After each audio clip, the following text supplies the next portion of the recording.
Our Bible class this morning continues with the young men teaching the lesson. We don't ever seemingly get through the lesson, but we get started and it encourages all of us. So the Lord taught us this morning, and we're very grateful for that. So I just know that we're blessed with having all of this talent with us that we need to obviously use and make use of the wonderful good things that happen. I don't know whether we were surprised by the number of children that were here on Wednesday night, but if it was any kind of a surprise, it was a beautiful surprise. It was one evening that we won't forget. And all of you that were involved in that, I'm grateful for Vern's exhortation for you, but I just want to thank you for what you did. The congregation got involved, and we got into a lot of children's lives that are here. I just wanted to cite one situation where one of our brothers was involved in getting a family here, and they had a couple of children, and that's Lawrence. He worked with them and got things going, and he was here. He was here to make sure they got here, and it was just something that I felt like was wonderful. I'm going to begin a new season of teaching on the idea of the seasons of life. I'm only going to spend probably 5 or 6 lessons on that. But I thought in terms of things happen because God makes them happen through the lives of people because of the things that we learn to do, and we learn to do well. And if I remember correctly, sometime back, we were all excited about the possibility of children, but we didn't have any children. And so we were concerned about that, so concerned about it, and so we decided to do something about it. And so we had a kids' day back in June or somewhere back there. And I just wanted us to see how God multiplied the things that happened from that time in June until this time in August. It's not a long time. We had 17 kids come on our day back in June. But we had a lot more than that, twice that many, this time around. Yeah. And so you stop and think about it. God does bless hard work. God blesses us when we get involved in standing up for Jesus. I thought about a story, and I might have told it before, but it's a story about some group of atheists came in to try to change a group of people in Chicago, and they had their great speaker, and he got up and spoke, and in his speaking, when he had concluded, there was a round of applause, just a general applause. And then, as someone was closing the time together, there were 2 little girls, and they were sitting there pretty close to the front of the audience. They weren't buying into the idea of all that the atheists were trying to propose and so forth. And it just kind of got quiet there, and those 2 little girls started singing. Little girls, stand up for Jesus. It wasn't very long until the whole group that had a symbol there joined them in that song, stood up, and the speakers and those that were propagating the idea of there's no God and all of that just kind of, I don't know whether this is a word or not, just kind of slinked out so that they weren't available. And I thought, isn't it amazing how sometimes when something's done at the proper time, it can affect an audience. I'm going to be reading to you from Ecclesiastes chapter 3, and it'll set the stage for the things that I want to talk about this morning. It says, "To everything there's a season, a time for every purpose under heaven, a time to be born and a time to die, a time to plant and a time to pluck what is planted, a time to kill and a time to heal, a time to break down and a time to build up, a time to weep and a time to laugh, a time to mourn and a time to dance, a time to cast away stones and a time to gather stones, a time to embrace and a time to refrain from embracing, a time to gain and a time to lose, a time to keep and a time to throw away, a time to tear." And he goes on in this particular vein of thinking here of there is a plan. God has a plan. It's an eternal plan. And these things can be applied to our life as we look at a community like our community here with the idea of how can we have a breakthrough, how can we work and serve the Lord and see some advantage in just taking time and let God do the leading. And so I think we haven't established a pattern yet, but I think we have established a process that children are involved in what's to happen in this congregation that will eventually make a difference as far as the community is concerned. I noted a lot of parents that were here and spoke to, I believe, every one of them. We're still working. Doc and I were yesterday. We were out visiting, and we're working with things that have happened through these children outreaches. And we had a great visit with a family that lived way out, pretty close to Bob, out in wherever that is. I'm just going to say out there. And we had some good things happen there. And it was an exciting time for us because of the possibilities that are going to be coming from that.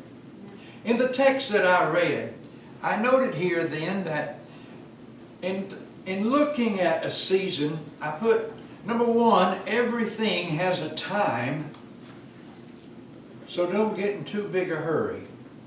Everything has a time.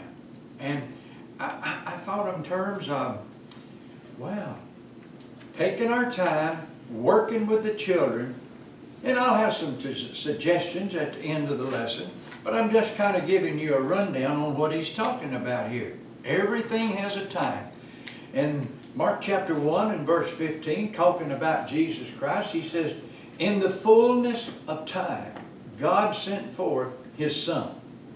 So it was on God's timetable when Jesus would be incarnated, when he would become flesh and live among men.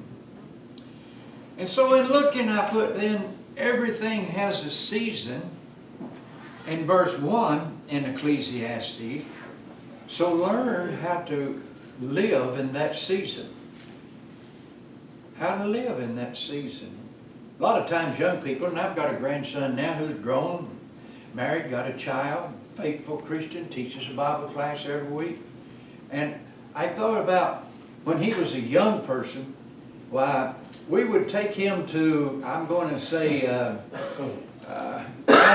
to eat.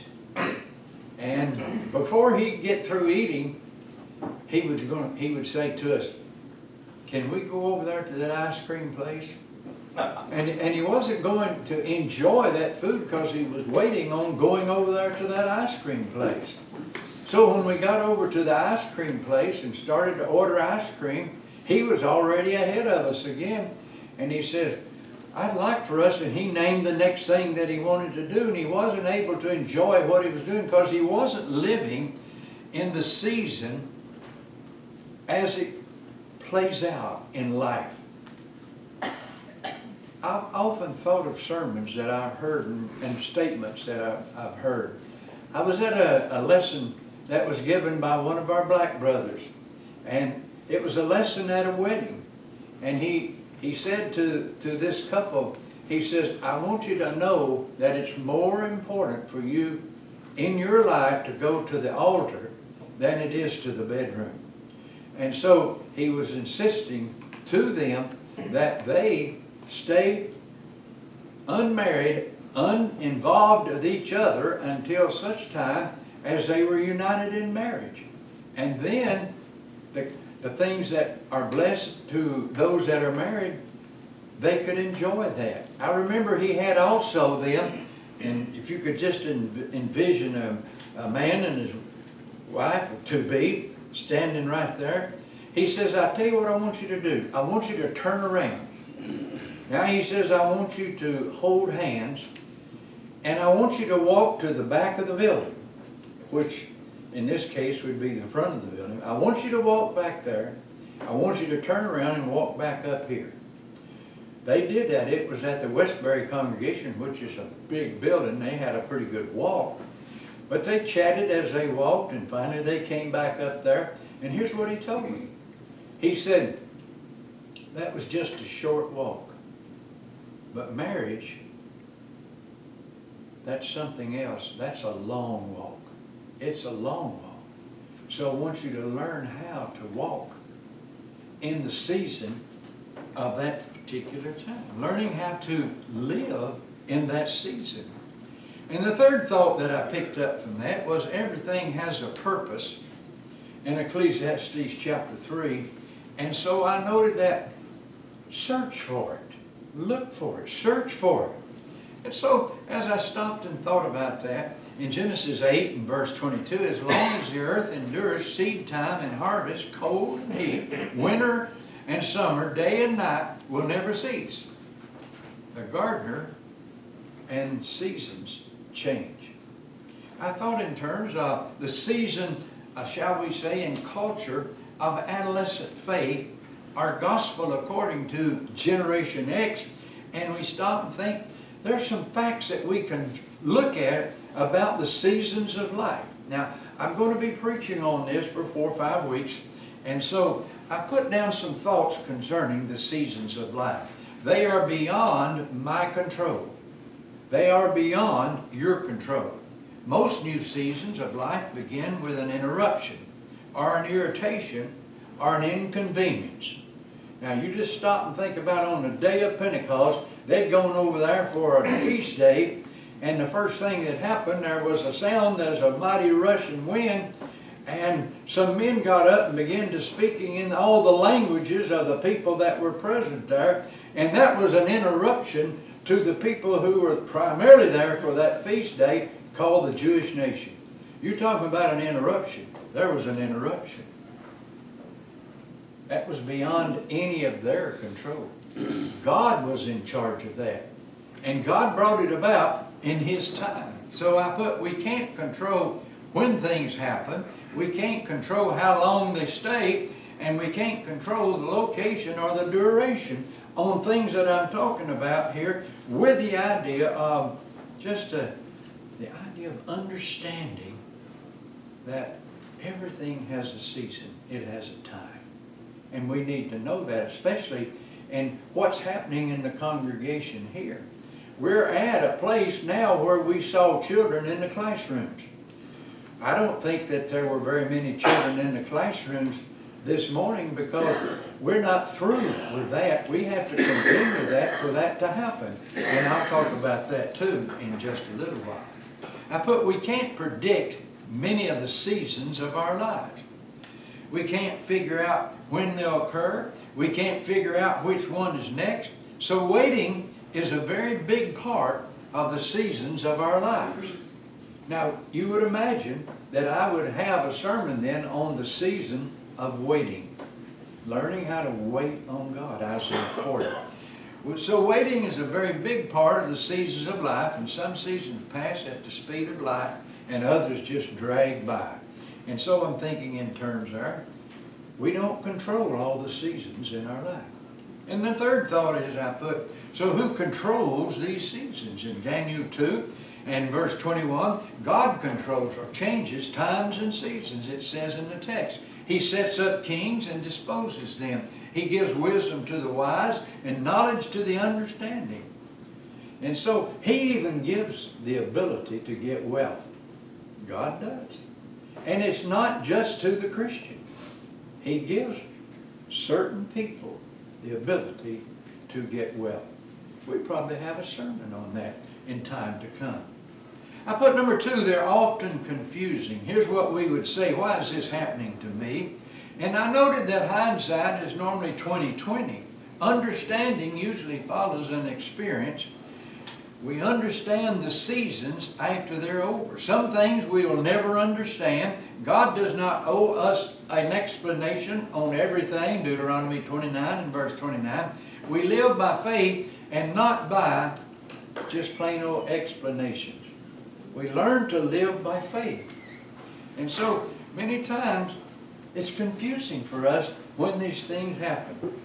I could make some good illustrations here. I was just thinking in terms of if you have a daughter in the house and she's makes plans to get married, and the mother gets all involved and help preparing wedding dress and all of this and all of that, you know. When that daughter says, I do, and her husband-to-be says, I do, that household is going to experience what I would call a season that you cannot explain unless you live it. The empty nest period of time in the life. And so we think in terms of that's confusing to us. And I thought in verse 11, God does everything just right and on time, but people can never completely understand what He's doing. We're not God. I think Christ understood what God was doing, and even at that, sometimes God didn't allow Him to understand what was taking place. Ask me about that sometime. I said God has a purpose for each season. God doesn't program the problems in our life. We just do very well at handling that ourselves. God doesn't do anything by accident. In Romans 8 and verse 28, He says that we know all things God does work for the good, those that love Him and have been called according to His purpose, you see. First, this verse does not include everyone. Second, for the Christian, God can draw something good out of every problem, and we have to be willing to let Him and then make the most out whatever He gives back. And so in looking at the idea of the purpose, God knows the purpose for our lives. He's all-knowing. We don't know all the purpose for our lives. I put seasons of life include both good and bad times. We have successes and failures. We have wins and losses. 28 most common seasons in life are found in Ecclesiastes 3, verses 2 through 8.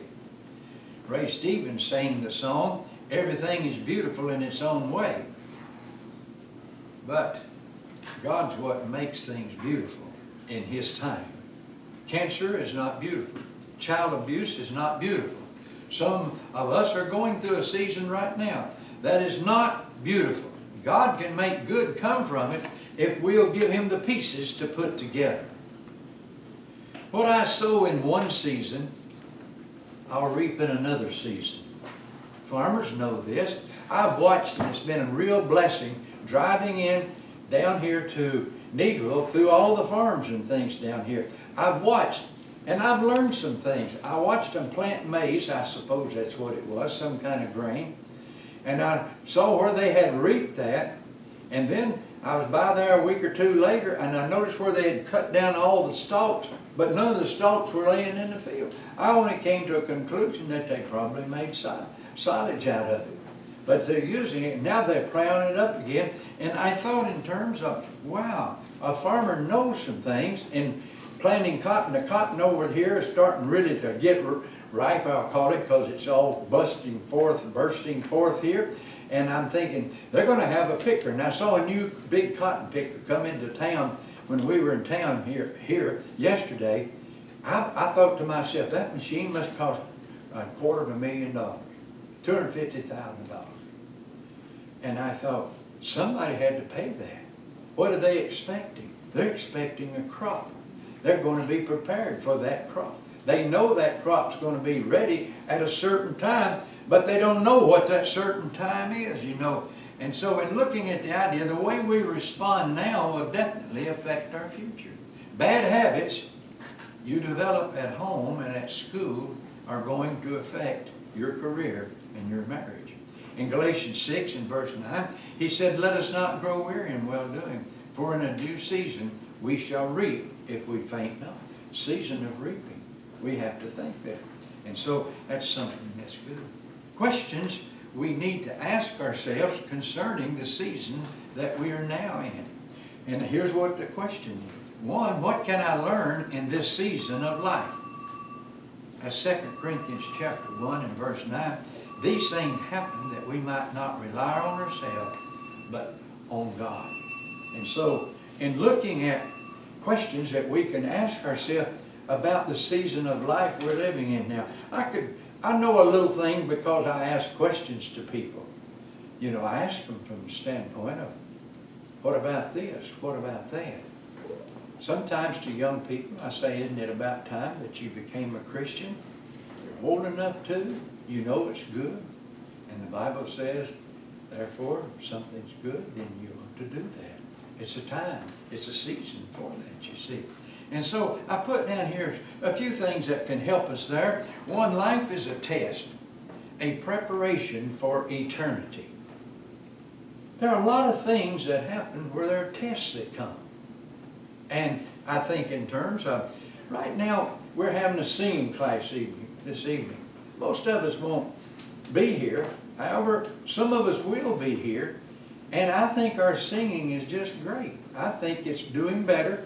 And it'll even get better because we're learning more songs and better songs. Maybe not better, but better as far as for the occasion of having more to choose from. I noted that this is a warm-up act, not the big show. This is a warm-up act. I thought about stock car racing. I used to really follow that. I'd go to Daytona Beach every year, but I'd go a week before the big race. And I'd watch them as they were involved in putting their cars out there and running these little mini races, I call it, to see who could qualify to have it. Because you had to be able to attain certain speed to do it. And the driver had to make sure that his car would hold together. And I thought about all the things. But when the big race came, it was do or die. Now, the big race for us is the day we die. We're going to heaven or hell. We don't think about that, but that's what's going to happen. And the one that makes that judgment call is Jesus Christ. He'll be the one that makes the call. And so, but we've had a season. We have a season right now. If you're not a Christian and you know what to do to be a Christian, we have a season for that right now. Not why is this happening to me, but why do you want me to learn? In our class, we're learning. Our teaching has not got anything to do primarily with exhorting one another. Our teaching is preparing us how to teach people who are not members of the body of Christ. So that whenever we do that, I give the lessons, I punch holes in there so you can put them in your notebook. And if you're ever really serious about wanting to win souls, what you're going to do is have to call on those things. And so here they are. There was a season where that was put together, but it's not going to make a bit of difference if it's not put out where people can read it or help them to read it. And so that was something that is wonderful. And so it's not that we're making you do this, it's the idea that we can use that. We can learn how to use that, and it's something that's special. I put we make a mistake when we waste a season. It is not just an experience, it's an education. You'll never be a strong Bible student until you learn how to teach others. I tell that to our class. That's why I want you to teach. Now the next step is going to be a bigger step. But as we look at growing up, reaching out to people, the more I teach, the more I'm going to be able to teach others. I've often made this statement, and I haven't had too many people challenge me on it, and that's the idea that really when you get right down to the bottom line on things that are really really important, that really matter, if you've never taught it, you probably never grasp it fully.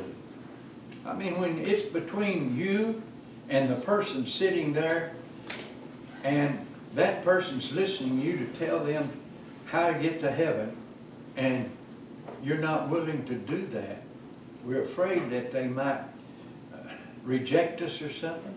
Look at Jesus. He didn't take time to fear the rejection that he received, and he had it. He really had it. And so I thought in terms that we just need to ask ourselves certain things about this concerning the season that we're in right now. I think we're in a season here. I'm going to meddle a little bit now. We've had two experiences with children. And say one's June and one's August, July. That's 3 months in there, somewhere close to that. You have to do something 20 times for it to become a habit. Sometimes, so they say 23, sometimes 24. We can't stop what's working. I would suggest, whoever's in charge of education and children, I would suggest that we have a Children's Day once a month. Once a month. So we'll get used to the discipline that it takes in our life, because if you're a Bible class teacher, you're going to have to do it every week. So why don't we start it a month at a time? That's the first thing. Second thing, a lot of times these children don't have someone that'll bring them by. Now, I'm not talking about starting a bus ministry of that. I'm talking about, let's find a child that needs a ride and give the child a ride, if the parent will let us do that. And that would be where we wouldn't have 50 kids for one person to pick up. I'm just talking about one child. Now, more than likely, we'll get the parent with us if we can get the child with us. And I'm not necessarily saying do this on Sunday morning. I'm not opposed to doing it on Sunday morning. I think it's good. But we already have a class going on Wednesday night and I think Sunday night. Why not just work with what we have and learn how to use it with the idea of, and I have a reason that, because the season that people are living in around in this community does not include the Church of Christ, okay? Does not include the Church of Christ. So how are they going to know who we are unless they're with us? Now, what we saw on Wednesday night was something that caused tears to come to your eyes, because we had parents here. And I thought that was wonderful. But it has to become a season. There's a season for beginning, a season for working out ways, so it turns into the Bible study that we want to have, and it has to be done on a regular basis. Well, now, Bill, that sounds like a lot of work. It's always been a lot of work. It always has. And I'm telling you, it's a wonderful work. Every one of you who were teachers, every one of you who were involved in cooking, and we had fish sticks here. Now, I ate my fish sticks just like everybody else. Everybody has a part in this. And so I'm going to wrap this up by just simply saying this. I'm going back to Ecclesiastes, and I'm going to give you these three thoughts. Everything has a time, so don't get in too big a hurry. Everything has a season. Learn how to live in that season. And everything has a purpose. Search for it. Now, that's what we're doing. We're searching for the way to reach this community. And when we find something that works, we get on that horse and we ride it. We'll give God the glory. But if it's working, we'll do it. Now, we have a lot of people here do quite a bit of the teaching. I think we need to be teaching others to teach. I think you girls that are what I call the lick line of the teachers here, start bringing another lady in here with you, with these children, and help them. Let them participate so that we don't have to be the only teachers that we have here. We have to multiply our teachers if we're going to multiply our number. And so we have to do that. And that may not sit well with you. However, you want to grow, that's what it's going to take. That's what it's going to take. So there's a season of teaching, there's a season for teaching others how to teach, and there's a season for turning them loose and letting them teach the class. That's what we're doing over in our leadership class. We started out with 3 or 4. We had, I think, 11 this morning. And so that's good. That's really good. And the things that we're learning to do is to reach out to people that are lost. Now, we'll have these guys, and this is another one of those little secrets, but we'll have these guys preach. Amen. We'll have the young group preach. Now, it's going to be interesting to watch some of them. But we will. We'll have that. I know the elders can preach. They already can preach. Others can preach. However, we've got some that haven't done that. And that's my job, to help them learn how to do that. And if they get up and preach on something, they're going to realize, I just said you got to do it, now it means I got to do it, you see. And so there's methods of my madness, and it's all the idea of learning to living in the season that we have. It might be the season for a person to become a Christian. That's not my lesson for the day, but I will have a lesson on that. And so, and working this thing out. So, but I always like to give an opportunity. If you're not a Christian, you know what to do to be a Christian. I'd like to ask you to become a Christian. If you don't know what to do to be a Christian, there's a dozen of us around here that would be glad to sit down and study with you and teach you what to do to become a Christian. And I want you to do that. If you need the prayers of the church, whatever, come while together we stand and sing.